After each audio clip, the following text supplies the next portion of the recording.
As what it is Yo Girl Cadillac. Yes, I'm Cadillac Dixon. I'm the Draw My Life Prison Wife. I'm the legally blind artist that is rapping and painting for justice, hoping to see justice before all face to black. Yeah, it's your girl Cadillac. All right, guys, so we are here today. Girl, I'm just getting up, and oh God, time is going fast. I got up at like 1:50. Girl, let me tell you, first I closed at my theme park. It was so slow and boring. But by the time I got out of there and got home, it's like 1 o'clock. Going to bed, couldn't work on none of my work. So this is why this work to live stuff and artist stuff does not go together at all. Then I knew I had to wake up early because I had to do blood work this morning. Girl, that was so crazy. That didn't even work out the way that it should have worked out. I had an appointment. Number one, when you go to Quest now, the appointments are so far and few apart. It was just like my appointment yesterday for my car. That went crazy. Y'all could check out that vlog that I did about that. That story time. I'm sorry, it wasn't a vlog because I wasn't vlogging in action. But I barely made that appointment. And if I hadn't have made it, then I would have had to wait till January 6th to get my car fixed. And it's already been, what was that, November when my car got mashed up? Yeah, I think it was October, honestly. It was a while ago, and it's a slow process. So anyways, today I had this blood work. I've been putting it off, because blood work, when you do that, it comes back in. I remember having blood work one time, and it was before my mother passed away. That's when I was in that pre-diabetic, I was about to say prehistoric. They said I was in that pre-diabetic state. So I don't know. It's just blood work brings things to the forefront of what you already know. You know you got to change your eating habits. You already know. And when y'all see where we finna go now, y'all gonna be like, girl, see, this is why. But I'm telling y'all, all of this is I be doing this for the camera, y'all. But a lot of my eating habits are gonna cease. I'm gonna try. I know people always make all them resolutions. I ain't making no resolutions, but I do resolute to do better in all manners of my life. But anyway, so I put off doing blood work, put it off until I just cannot put it off no more. I'm down to the bottom of my barrel with my blood pressure medicine, and the doctor said he ain't prescribing no more till you go do that blood work. So I don't think I eat that much sweet stuff. So anyways, we're just gonna pray. I said I'm gonna accept whatever the results are, and from there I'm just gonna start back. I already wanted to start back walking and jogging and stuff like that, so we're just gonna do it. I have my mind set to it, and we're going to do it. But anyway, so finally, months later, I go to do the blood work. Now I remember when I got my script to go do the blood work, I didn't go. I really want to say that was January of last year. No, this year here, January. So I had ended up misplacing the script or whatever. So I had the doctor write me a new script. She sent me that in April. And girl, I still didn't go. So when I went, I said, finally, I'm going today. I got to go today. And, I had my appointment for like a week and something. I rescheduled my appointment 3 times. So finally, I didn't have any more blood pressure medicine. I was like, girl, we got to go. So I could not miss this appointment because I only have like 4 blood pressure pills left. So I go there, and she's like, okay, so where's the script for your blood work? And I'm like, it's right here on my phone. Can I email it to you? And she's like, no. And she had an attitude, girl. Like, I'm like, what's wrong with this lady? Like, it's early for both of us. Like, both of us is early. Anyway, she had an attitude. She was like, I need the paper. I'm like, the paper? I said, I can't email it to you. And she's like, no, I need the paper. I'm like, oh my God. I had to already set up on that big old chair, ready for her to pull my little blood. So I had an appointment at 8:50 this morning. So I had to sleep light so I wouldn't oversleep for the appointment. So then I'm like, oh gosh. So, and the appointments are far apart. So I really can't reschedule like that. And she had already made a big announcement. Anybody here that don't have an appointment won't get seen today.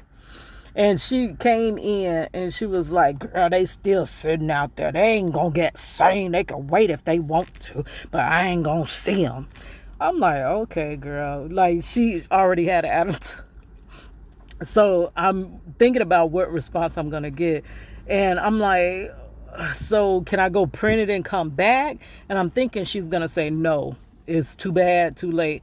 So finally she says, yes, you can go print it and come back, but you better be back by 10 o'clock. I'm like, okay, 10 o'clock. I had no gas in my car. I had just enough gas to get my ass to the Quest.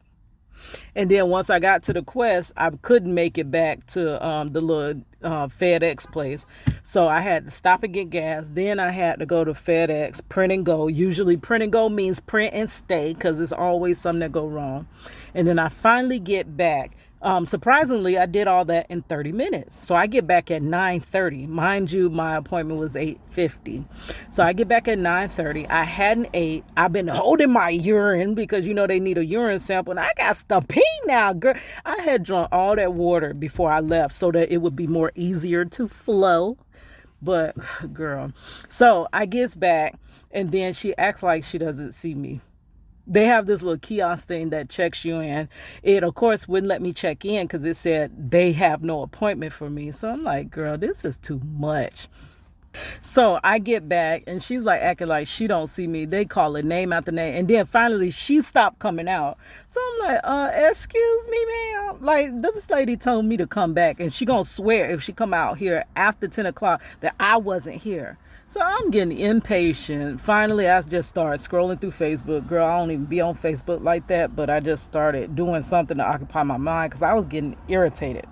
Like, I done did all of this and y'all gonna end up trying to, you know, reschedule my appointment. So finally, a lady peeks out and said, I'll go get her. Okay, so she goes and get her, but it takes about 15 more minutes. Like, where's she at? And then she stopped calling people. After I had, because it's like different texts, I guess, that's in there, and they each come out and call their people, but she stopped calling people. I'm like, this lady really is not finna call me now. And now I'm finna be here way after everybody else. So finally, this other lady comes out again. She done took like 2 people. And she calls me and she says, okay, she's going to be with you momentarily. So then that's when she pulls me back there. I told her it didn't take, the little kiosk thing didn't take my insurance and stuff like that. So she's like, oh, like she's still with the little sour, you know, whatever. I'm like, lady, just pull my blood and go head on since you want to have attitudes and such. Just let's hurry up and part ways. So she pulls my blood and she does it on the first time. For some reason, I don't know why. Like the last time I got my blood pulled, they poked me about 3, 4, 5, 6, 7 times in both arms. Like one arm, they claim they can't get to the vein. My veins are like shallow and then the blood doesn't flow once you hit my vein. So they would have to try on both sides, just poking me until the point where sometimes you have to use the top of your hand. And that's how they were able to pull my blood. She pokes me one time, pulls the blood, and we're gone. And I'm like, I made a statement. I was like, wow, you did it on one time. I said, that's excellent because last time I had to get poked several times. And she was like, oh, that's because it gave her a little, I guess that was a compliment because it brought her all the way back down to earth. So I got my little blood pool, and then I went in the room when I got home to watch TV with my sister, and girl, I was so tired. Like I couldn't even move at all. So I was like, you know what, Kristen, I watched 2 episodes of this show with her, Up Schitt's Creek. That is a good show. They have a ton of good shows that I never knew existed. And how we got on that, because we had our little Home Alone marathon the other day. And my sister was showing me the mother from Home Alone that she played in this other show. And it's a really good show. So I'm just starting that season. But I watched 2 episodes of that and I was going to bed. I said, let me go ahead and leave. Then my little nephew kept knocking to the door. I'm like, I'm tired. Like, today is not the day. Y'all know Cadillac never parks. I never park. My Cadillac keep going and going and going and going. But I'm in a point in my life where I'm recognizing that I'm tired. And when I'm tired, rather than fighting it, I just let it go with the flow. I went on to bed. I got in the bed and didn't get back up to 3. And now it's time to go back to work. Ugh. Anyway, stay tuned for the next video because me and my nephew are going to go review the newest place that they have up in this Walmart. They done took the little, what was it? Checkers? They took the checkers out and they got something new. So we're going to go check that out. All right, see you in the next video. It's your girl Cadillac.